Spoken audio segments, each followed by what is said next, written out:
제가 종종 그 삶의 그 의미, 이거 부여하는 게 중요하다, 이런 말씀을 자주 드리는데요. 최근에 이게 정말 이 삶의 의미를 부여하는 게 얼마나 중요한가를 새삼 느끼게 만드는 두 가지 일을 제가 경험을 했습니다. 오늘은 이제 이 이야기를 드리는 것으로 말씀을 시작하려고 하는데요. 첫 번째로 제가 경험한 건 이겁니다. 아마 대략 한 1년 반 전에 제가 그 설교 중에 우리 교회 청년 이야기를 한 적이 있습니다. 제가 이 형제를 만나던 당시에 이미 이 형제는 완전히 삶의 의욕을 다 잃어버린 상태였습니다. 그래서 너무나 가슴 아프게도 자기는 죽는 거, 이게 유일한 대안이다 확신하고 있더라고요. 저를 만나기 직전에도 또 한 차례 자살 시도를 했던 그런 상황이고요. 구체적으로 이제 죽을 방법까지 이제 아주 저한테 들려주는데 너무 마음이 아팠습니다. 당장이라도 지금 누구라도 도와주지 않으면 이 생명이 위험한 그런 상황인데 이런저런 이유로 혼자 살고 있는 겁니다.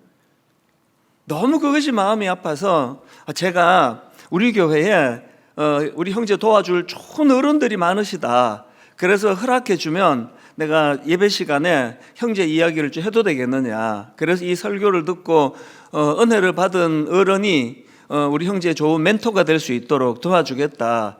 그래서 제가 이 이름을 밝히지 않고 이렇게 소개하는 거 괜찮겠냐 그랬더니 이 형제가 이름 밝혀도 괜찮습니다. 거기에 이 형제의 마음이 다 담겨 있는 거 아닙니까? 도움받고 싶다는 거예요.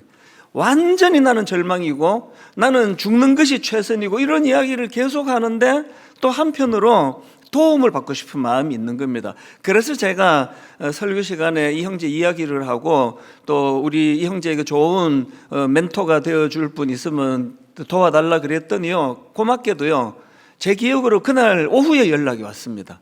우리 교회 집사님 한 분이 제가 하겠습니다. 그분의 이 표현 하나가 너무 와닿았습니다. 제가 그 청년의 기댈 곳이 되어 보겠습니다.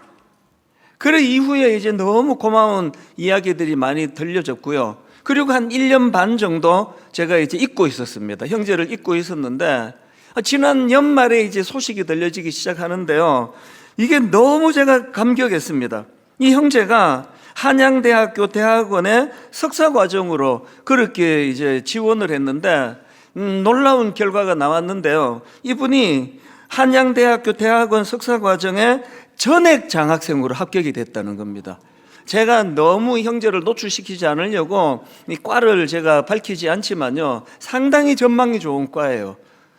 너무 그것이 제가 감동이 돼서 오랜만에 연락을 해서 한번 만나자, 그렇게 만나서 이제 그동안의 사연을 쭉 나누었는데요, 고비도 많았습니다.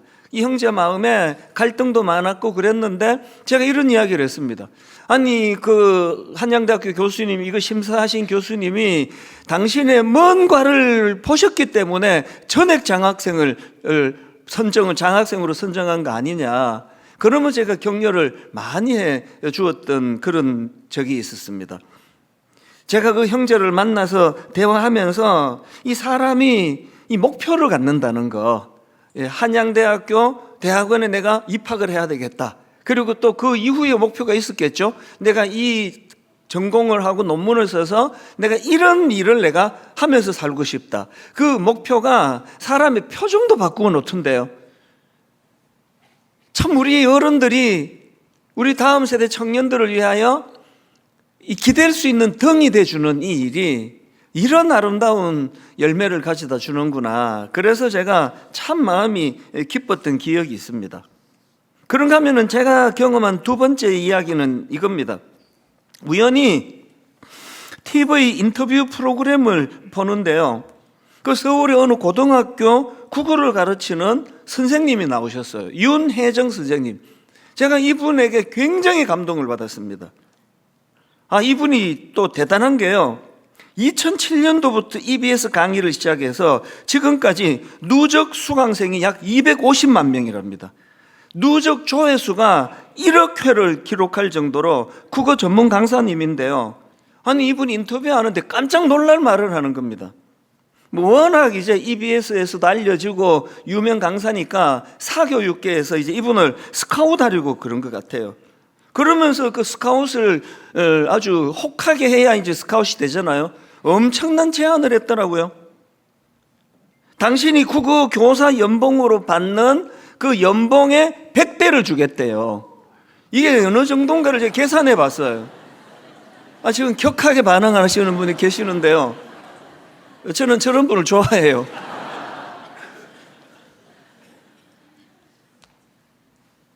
어떤 분이 연봉이 이제 5천만 원을 받는 분이 계시다고 치면요. 뭐 이 선생님은 당연히 그것보다 더 많이 받을 거라 추정하지만 어떤 분이 한 5천만 원 연봉을 받는다 치면은 이게 이 10배면 5억이고요. 100배면 50억 아닙니까? 그러면 지금 자기가 평소에 받는 연봉 5천만 원을 생각하면 거기다가 플러스 49억 5천만 원을 더 받는 거예요.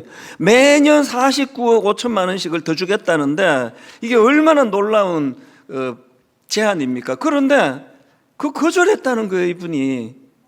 그래서 인터뷰하는 분이 물었어요. 아니 왜 그 고액 스카웃을 거절했습니까? 그랬더니 대답이 너무 간단하던데요. 저는 학교 교사고 사교육으로 갈 생각이 없었습니다. 여러분, 생각이 정리 안 된 사람은 말이 많아요. 설교 준비가 잘 안 된 날은 또 설교가 길어져요.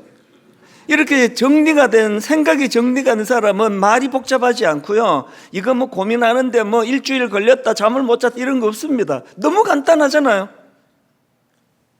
내 소명, 저는 학교 교사입니다. 사교육으로 갈 생각이 없었습니다. 결정도 간단하게 한 것 같아요. 학교에 가면은요, 아이들이 또 묻는데요. 선생님은 왜 사교육을 안 가셨어요? 이 대답도 간단해요. 너희들 담임 데리고 안 갔다. 그리고 어떤 애가 졸잖아요. 그리고 이렇게 농담으로 이렇게 말씀하세요. 아니 선생님이 지금 얼마를 포기하고 너희들을 가르치는데 졸면 돼? 그럼 다 깬대요 또. 너무 멋지잖아요.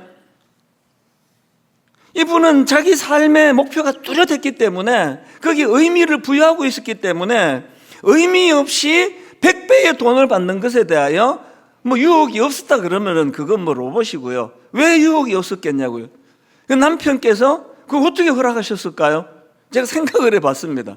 제 아내가 그러면 일단 해놓고 봐. 그럼 뭐 생각이 많아요. 난 그랬을 것 같은가? 모르겠습니다. 그 남편도 대단하고 주변 분들도 다 이 확고한 이분의 그 삶의 의미와 중심을 알기 때문에 그것이 그렇게 되는 거 아닙니까? 제가 그 인터뷰를 본 이후로 한동안에는 이 선생님에게 제가 매료돼 가지고요. 막 검색을 하면서 계속 마음으로 제가 이런 독백을 한번 검색했습니다. 이분은 크리스찬일 거야. 분명히 크리스찬일 거야. 아니, 크리스찬이어야 돼.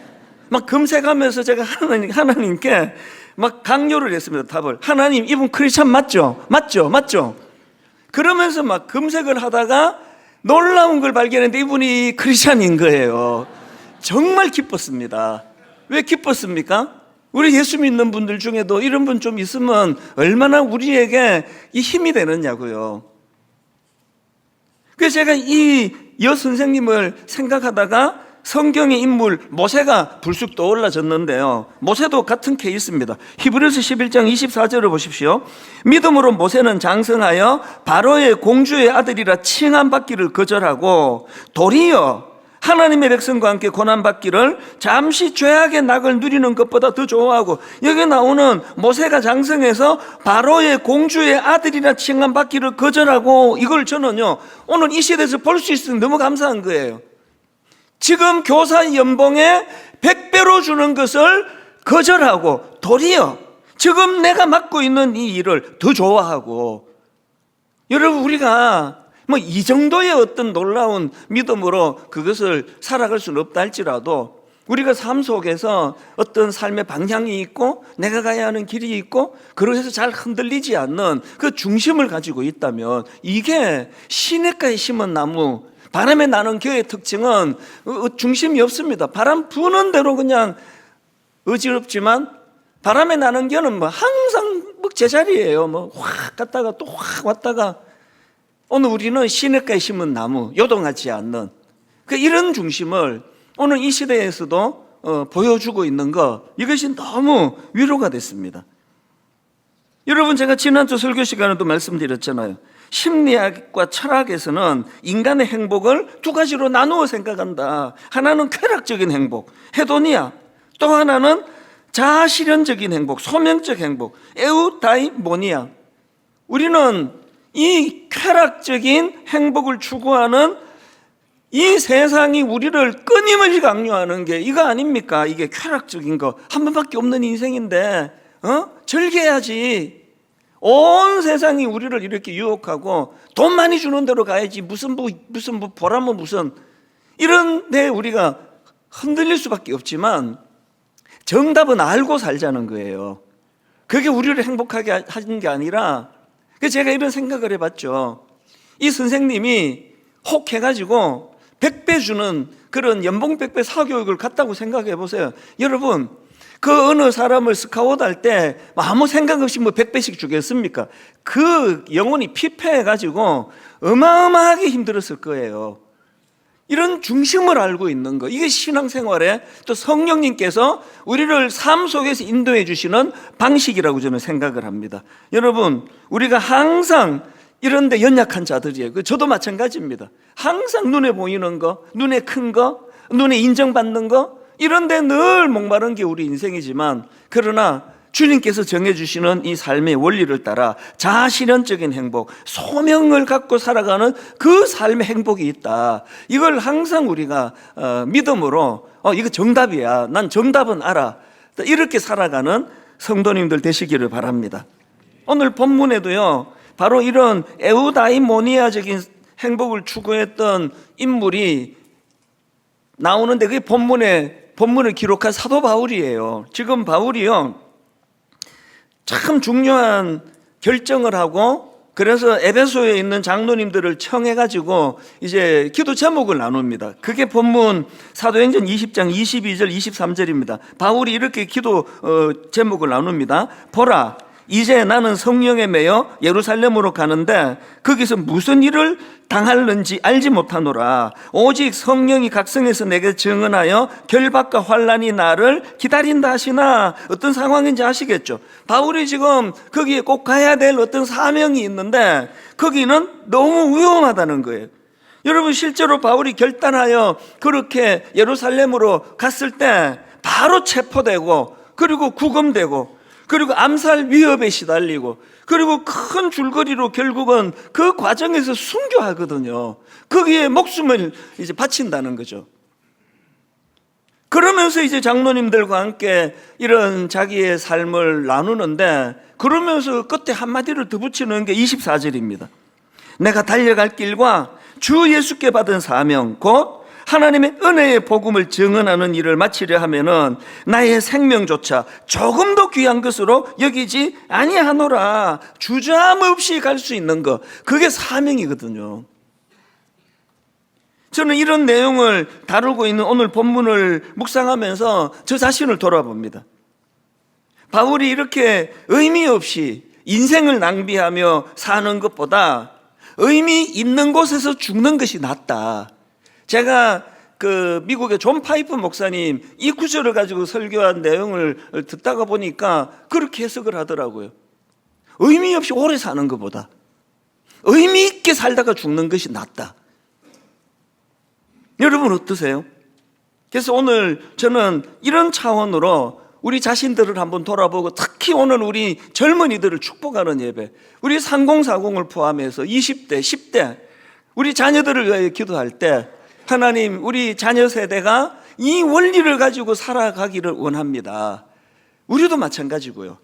그래서 우리 삶을 돌아보면서 점검해야 될 한 3가지 질문을 제가 드릴 테니까요, 삶 속에서 한번 스스로 질문해 보시기를 바랍니다.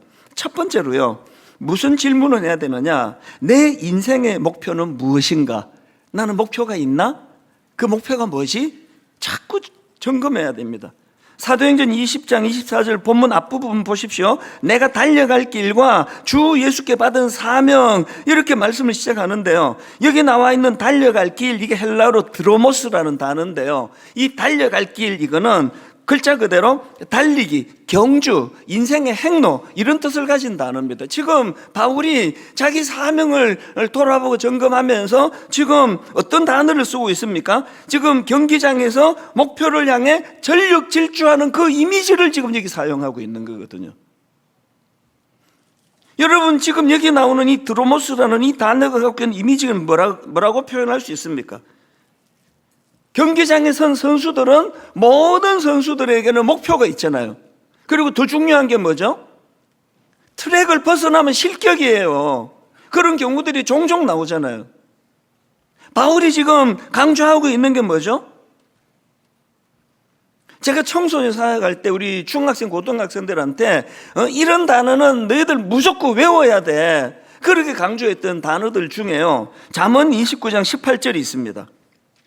묵시가 없으면 백성이 방자히 행하거니와 율법을 지키는 자는 복이 있느니라. 이걸 영어 킹 제임스 버전으로 제가 보니까 여기 나오는 묵시, 이게 영어 성경으로 비전으로 되어 있더라고요.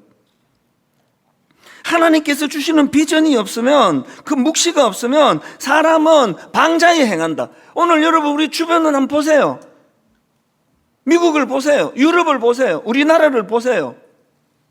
방자히 행하는 행진이 지금 벌어지고 있는 거 아닙니까? 어느 나라가 전 세계에서 지금 어느 나라가 방자히 행하지 않고 제대로 사는 나라가 있으면 한번 대보세요. 옛날에 우리 어릴 때는요, 부모님들이 그게 자녀 교육이 중요하다고 막 너무 환경이 나쁘면 막 시골로도 이사를 가고 유학도 보내고 그러셨는데, 유학은 아니고 지금은요 갈 데가 없습니다. 서울에서 너무 이 아이가 방자히 행하는 환경에 노출돼서 이래갖고 교육이 안 되겠다. 여러분, 이 아이를 데리고 어디로 이사 가야지 방자히 행하지 않는 데를 찾을 수 있습니까? 온 세계가 다 지금 방자히 행하고 있거든요. 여러분, 지금 이란과의 전쟁을 놓고 이게 뭐 기름값 오르고 이런 차원이 아니라 진짜 기도해야 됩니다. 너무나 방자히 행하는 일들이 많이 일어나고 있다가 보니까 모두가 지금 위협을 느끼고 있을 때, 이럴 때 우리가 중심을 잡아야 되잖아요. 여러분 그거 아시죠? 우리 초등학교 때 그 콤파스를 가지고 수학 시간에 그거 이렇게 콕 찍어가지고 원을 돌릴 때 이 콕 찍는 게 중요하잖아요. 한 번에 콕 잘 찍어야 원이 아무리 커도 요동이 안 되는 거거든요. 이 한 번 콕 찍는 거, 이게 우리들에게 있어서 우리 삶에 어떤 목표가 있는가, 나는 뭘 향해 나아가는가, 나는 어디에 서 있는가, 그 문제 아닙니까? 그런가 하면 두 번째로 우리 삶을 돌아보면서 해야 되는 질문이 하나 더 있는데요, 나는 그런 어떤 목표가 있다면, 그렇다면 두 번째, 그 목표를 향한 열정이 내게 있는가? 앞에서 바울이 내가 달려갈 길이라고 말하잖아요. 제가 예전에 그 택시 운전 면허증을 따러 이제 수원에 가서 무슨 필기 시험을 보러 갔던 기억인데요. 저는 집에서 교회까지 걸어 다녀요. 어지간하면 차를 잘 안 가지고 다니는데요. 그리고 또 어떨 때는 삥 둘러가요. 막 일부러 산을 넘고 만보를 채워야 되니까. 그 지하철을 제가 출근 시간에 잘 안 타는데, 그날 어떻게 이제 시간이 딱 이제 몇 시까지 오라는 게 출근 시간이니까, 그래서 제가 정말 오랜만에 출근 시간에 지하철을 탔다가 깜짝 놀랐습니다. 사람들이 이렇게 집요하게 사나? 점점 이제 9시 출근 시간이 가까우니까요, 제가 그때 수원역에 내려가지고 걸어가던 거였던가 어느 지하철역에 환승을 했던가 내려가지고 가는데, 사람들이 점점 바빠지더라고요. 뒤에서 소리가 들리잖아요. 막 남자 구두 또박또박 하고 또 우리 여성들의 뼈쪽 구두 딱딱딱딱딱 이러면서 막 이 소리가 막 점점 압박이 오는 거예요. 그래서 보니까 하여튼 다 뛰어요. 저 혼자 걸어갈 수가 없어요. 지금 다 뛰어야 보조를 맞추는데. 제가 그날 기도가 나오더라니까, 하나님 이렇게 바쁘게 살아가는 현대인들인데 그저 회사 지각하면 불이익을 당하니까 그 지각 안 하려고 저렇게 달리는 그 정도가 아니라 내가 달려가면 그 회사에서 내가 할 보람이 있고 기쁨이 있고 의욕이 있는 뭐가 기다리기 때문에 그렇게 달려갈 수 있는 발걸음이 되기를 원합니다. 왜 이렇게 기도할까요? 아니잖아요. 의욕으로 달려가는 거 아니잖아요. 여러분, 이 세상 구조가 우리에게 그런 의욕을 만들어주지 못하면, 내 직장이 나로 하여금 그런 의욕 있는 삶을 만들지 못한다면 우리가 만들어야 돼요. 스스로 만들어내야 돼요. 자기가 그걸 목회도 마찬가지입니다. 저는 일주일 내내 이제 외부 신방 갈 때 말고는 그 드림센터에서 성도님들이 와서 이제 상담을 하고 우리 목사님들 또 상담을 하고 회의하고 이걸 1시간 단위로, 어떨 때는요 화장실을 못 가가지고요 상담하고 있는데 중간에 못 나가잖아요. 1시간 단위로 어떨 때 막 오줌바가 터질 것 같을 때도 있습니다. 그리고 여러분, 이 상담이라는 게요 한 서너 가지 종류로 다 들어가요. 가정 문제, 자녀 문제, 직장 문제, 건강 문제. 그래가지고 상담하는 성도님은 계속 바뀌는데 해드리는 말은 똑같아요. 뭐가 그렇게 다르겠습니까? 어떨 때 지루할 수가 있지만 하나님 여기에 제 삶에 의미가 있습니다. 의미를 제가 부여하는 거예요. 내가 하는 일이 막 좋아서 죽는 일은 없습니다. 거기에 내가 의미를 부여하는 거거든요. 그래야 거기에 열정이 만들어지는 거거든요. 제가 그 지난주에 무슨 화장을 고치며 막 그 유행가를 막 새벽에 일어나서 막 부르고 듣고, 그거 왜 그렇게 하느냐고요. 그 철없는 시절에 만난 남자, 그 남자를 놓쳐가지고 그게 미련이 남아가지고 오지도 않는 남자를 기다리느라고 화장 고치고 이런다고 하는 그 의미 없는 남녀간의 이야기를 갖고 제가 새벽에 이거를 그 남자에다가 세월을 집어넣고 막 마음의 뜨거움을 가지고 한 번 간 남자하고 내가 흘려보낸 세월하고 공통점이 있는데 안 돌아온다는 거다. 새벽에 막 혼자서 이렇게 독백하고, 그거 왜 그렇게 하느냐고요. 안간힘을 쓰는 거거든요. 목회라는 게 너무 단순하기 때문에 아버지 여기 내가 의미를 부여하지 않으면 안 되니까 내가 몸부림을 치는 거 아닙니까? 누가 재미있어서 직장 다닙니까? 누가 결혼한 지 30년이 돼도 신혼처럼 그렇게 좋아서 같이 사는 사람이 어디 있냐고요. 몸부림이에요. 안간힘입니다. 그래서 제가 계속 말씀드립니다. 전문가가 한 그 말, 부부관계를 유지하는 가장 중요한 거 연기력이에요. 연기력.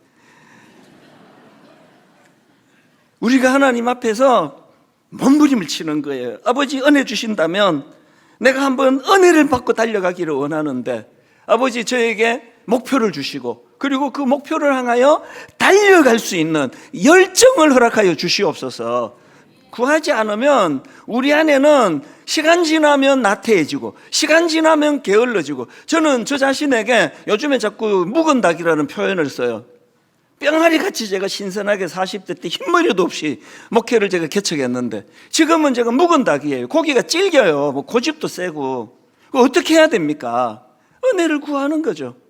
아버지 열정을, 그 화장을 고치면 가사를 보면서 내가 무슨 남녀 그 사랑 노래 내가 거기 빠져 있겠습니까? 세월도 이렇다. 가면 안 돌아온다. 화장 고치면 뭐 오냐가 안 오는데 그 남자가. 옛날 그때가 좋았지 이제 그만하자고요. 옛날 얘기하면 뭐합니까? 안 오는데 지금만 더 초라해지는 거죠. 하나님 열정을 허락하여 주시옵소서. 저는요 디모데후서 4장 6절 7절에 바울의 고백이 너무 부럽습니다. 전자와 같이 내가 벌써 부어지고 나의 떠날 시각이 가까웠도다. 이제 임종, 이제 천국 갈 때가 됐다 그 말이에요. 그런데 7절을 보세요. 여한이 없습니다. 나는 선한 싸움을 싸우고 나의 달려갈 길을 마치고 믿음을 지켰으니. 우리의 여러분 임종을 앞둔 우리의 고백이 이럴 수만 있으면 뭘 더 바라겠냐고요. 나는 여한이 없다. 안 늦었습니다. 지금부터 하자고요. 청년들이야 말할 것도 없잖아요. 마지막 세 번째로 점검해야 될 질문이 하나 더 있는데요. 그 목표를 향한 집중력이 있느냐. 열심히 하는 것도 중요하지만 이 집중력입니다. 바울이 24절 끝에 보십시오. 내가 달려갈 길과 주 예수께 받은 사명 곧 하나님의 은혜의 복음을 증언하는 일을 마치려 하면은 나의 생명조차 가장 마지막에 중요한 걸 걸었습니다. 나의 생명조차 조금 더 귀한 것으로 여기지 아니하노라. 바울이요, 자기에게 맡겨진 복음 전하는 그 일, 이거를 지금 생명을 건 거예요. 왜? 가장 소중한 거니까. 생명보다 귀한 단 하나의 존재 가치, 이것이 하나님이 맡기신 사명이다. 여러분, 이렇게 생각하고 사는 바울에게 있어서 혼란이 있겠습니까? 예수님도 마찬가지 아닙니까?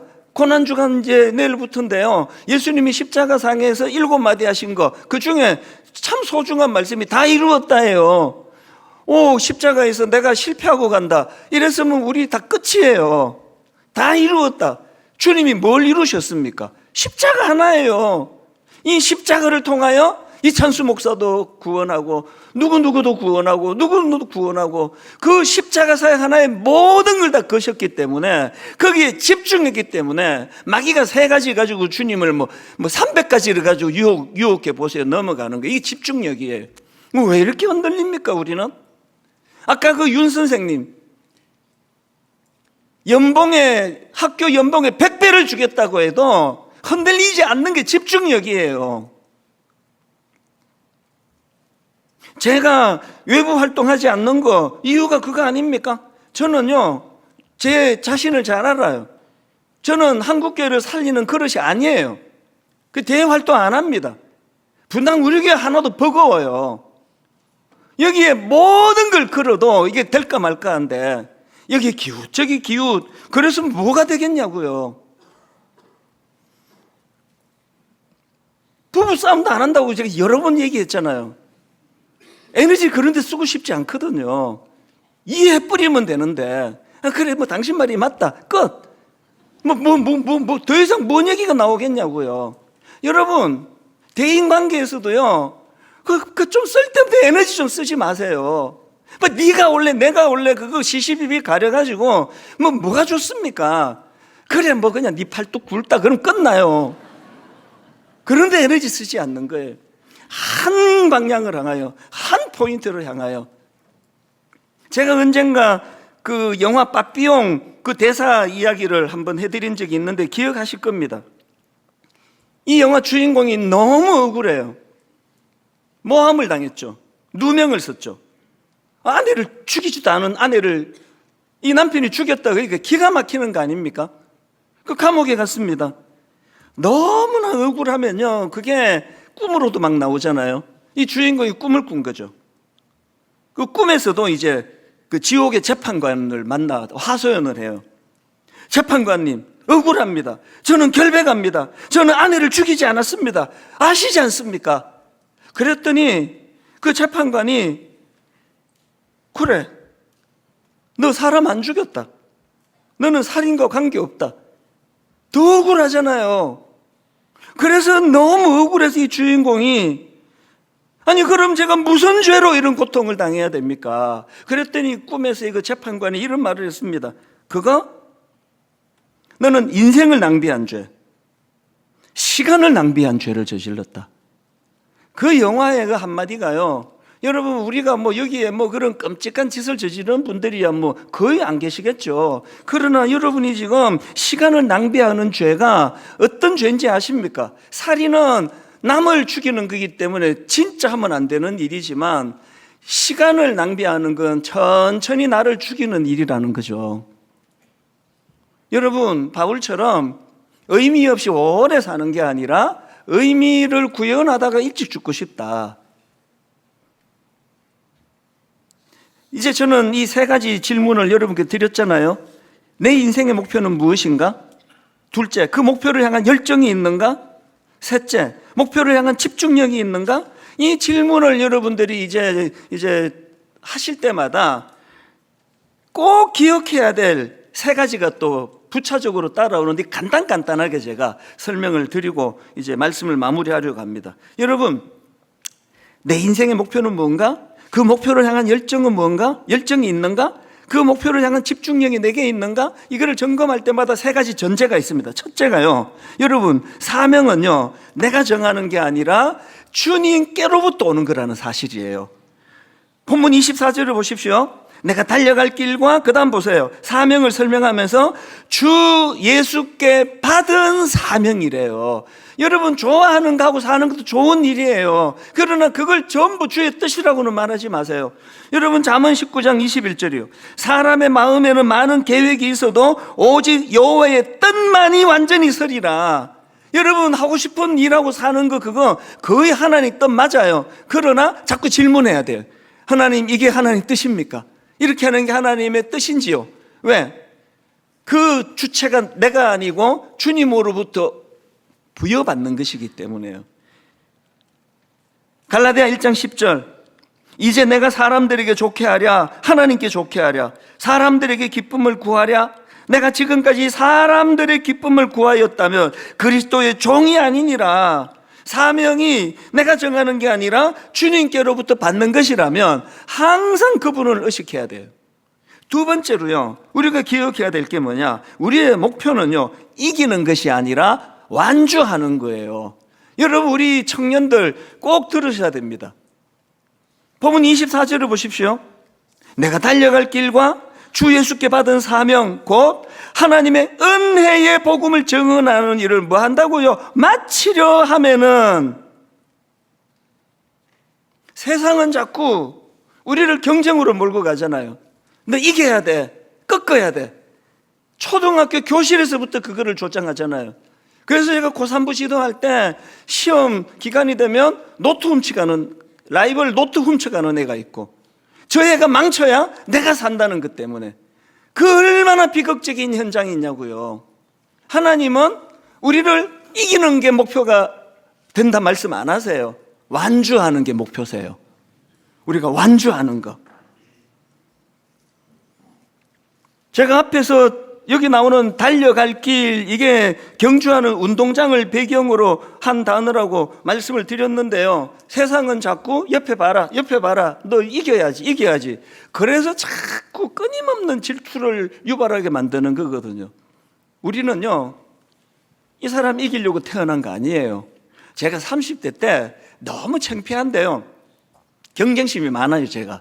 그래서 이제 고속도로에 올라타면 내 앞에 가 요거 내가 따라내야지. 그때 제가 놀랍게도 프라이드라는 차를 탔어요. 아, 청년들은 모르시는구나. 그 프라이드 밑에 티코라는 차가 있었는데 티코는 운전할 때 항상 목장갑을 끼워야 돼요. 왜냐하면 좌회전할 때 땅을 짚어야 된대. 그건 고위에가 프라이드예요. 그래서 제가 프라이드를 타고 고속도로에 올라타면 내 앞에 가는 걸 내가 못 견디는 거예요. 그 요놈은 내가 이겨내야지. 그러면 그 앞에 또 누가 있네? 또 이겨내야지. 뭐 게임처럼 또 뭐 이제 그때 30대니까 뭐 게임처럼 이제 그렇게 제가 했는데요. 제가 상징적으로 어느 날부터 나는 지금 고속도로에서 앞지르려고 1등 하려고 올라탄 게 아니라 내 목적지를 가기 위해서다. 요즘에도 그런 생각을 가끔씩 합니다. 하나님은요, 이기기를 원하는 게 아니라 완주하기를 원하세요. 목적지에 잘 가는 걸 원하세요. 우리 청년들 3040 오늘 한 달에 한 번 모여서 예배할 때 너무 지치거든요. 여러분 아직 세상 경험도 많지 않고 얼마나 피곤할 때예요. 여러분 잘하고 계십니다. 버티는 게 이기는 거예요. 잘 버티고 계세요. 오늘 예배 가운데 성령님이 너무 지쳐서 넘어져 있는 젊은 형제 자매가 있다면 오늘 그를 벌떡 이렇게 세워주시기를 원합니다. 완주하는 것이 우리의 목표예요. 잘하고 계십니다. 마지막 세 번째로요, 우리가 기억해야 될 게 하나 더 있습니다. 이 모든 일은 성령님의 인도하심으로 가능하다는 사실입니다. 22절을 보십시오.